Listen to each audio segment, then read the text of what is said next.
ये एक top skill है इन अ स्पोर्ट, फ्रेंचाइज स्पोर्ट की अगर आप बात करें, चाहे सिर्फ 2 महीने 3 महीने खेल रहे हैं साल में, कहीं न कहीं ये skill is at the top कि अगर आपको टाइटल जिताता है कि नहीं। और इस स्किल का आप फ़ायदा देखिए आशु भाई, जो लास्ट सीज़न अच्छा सीज़न नहीं गया चेन्नई के लिए और बल्लेबाज़ी was a big problem for them last season कि वो प्ले-ऑफ में उस पे भी नहीं आए। लेकिन आप इस सीज़न देखिए उन्होंने जल्द से जल्द एड्रेस किया है उस इश्यू को, और उस इश्यू को एड्रेस करने के बाद आप नतीजा देखिए यहाँ पे। रन रेट अगर आप देखें 2020 में अगर आप देखें यहाँ पे run rate, overall run rate was 7.98, that run rate has gone to 9.38। Middle overs में प्रॉब्लम्स थी, 7.37 था, अब वो रन रेट आ चुका है 9.21। वहीं डेथ ओवर्स में फ्रॉम 11.06 अब वो रन रेट आ चुका है क्लोज टू 14। सो क्लियरली आशु भाई, क्लैरिटी जिसे कहते हैं ना, वो जानते हैं कि भाई ये एक प्रॉब्लम है, इसको एड्रेस करो और आगे बढ़ो। और देखिए, मैं तो कहूंगा जैसे आपने बल्लेबाजी की बात करी, अगर आप पूरा ओवरऑल देखें, सुरेश रैना नहीं आए, कुछ दिक्कतें भी रही है ना।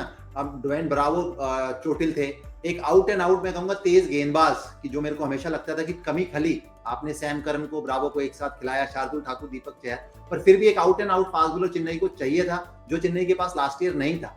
इस बार थे उनके पास जॉश हेजलवुड, पर उनको खिलाया नहीं। हम पहले भी ये चर्चा करते कि सैम करन और ब्रावो को एक साथ खिला रहे थे, और देखिए इस बार महेंद्र सिंह धोनी ने आए हैं सैम करन वापस, पर उनको नहीं खिलाया ना। इस बार ब्रावो ही वापस आके खेल रहे हैं और जॉश हेजलवुड भी खेल रहे हैं।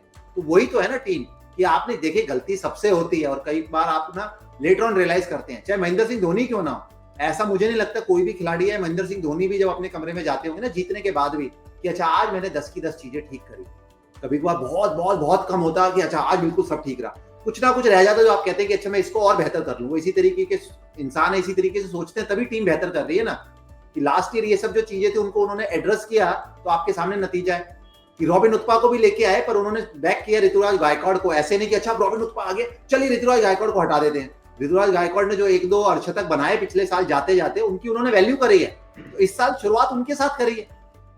तो ये सब चीजें करने में वो माहिर हैं। बहुत बार आप मुकाबला देखते हैं कि ना आप मैच जीत जाते हैं, रविंद्र जडेजा ना गेंदबाजी करते भी नहीं है, तो विकल्प भी वैसे रखे हुए हैं। तो ये सब काम करना पड़ता है, आपके पास जो खिलाड़ी होते हैं उनसे बेस्ट निकलवाना पड़ता है। ये सब काम चेन्नई सुपर किंग भली भांति करती है, इसीलिए सबसे ऊपर।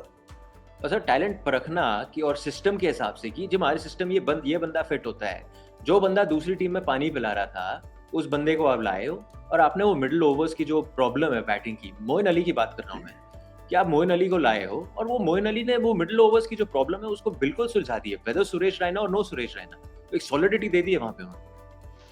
बिल्कुल सॉलिडिटी दी, और उस नंबर पे खेलने लगे हैं, 3 नंबर पे। 3 नंबर पे जो प्रॉब्लम थी चेन्नई को, क्या प्रॉब्लम हुई थी, आई थिंक एक पूरे साल जो चला था, क्योंकि फाफ डुप्लेसी और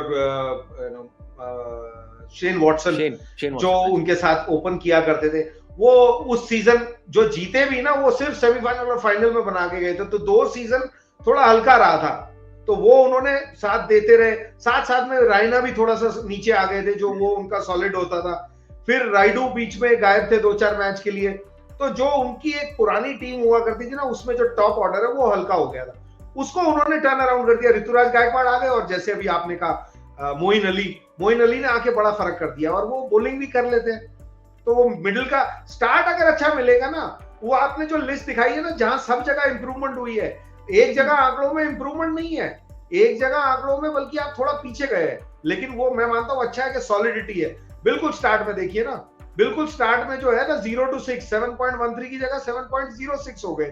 तो ऐसा नहीं है कि हर, तो वहां पे वो सबसे बड़ी चीज सॉलिडिटी उन्होंने डिसाइड की कि यार हमको शुरू के 6 ओवरों में रन ना भी आए कोई बात नहीं, हमारी गेम को, क्योंकि समझते हैं अपनी गेम।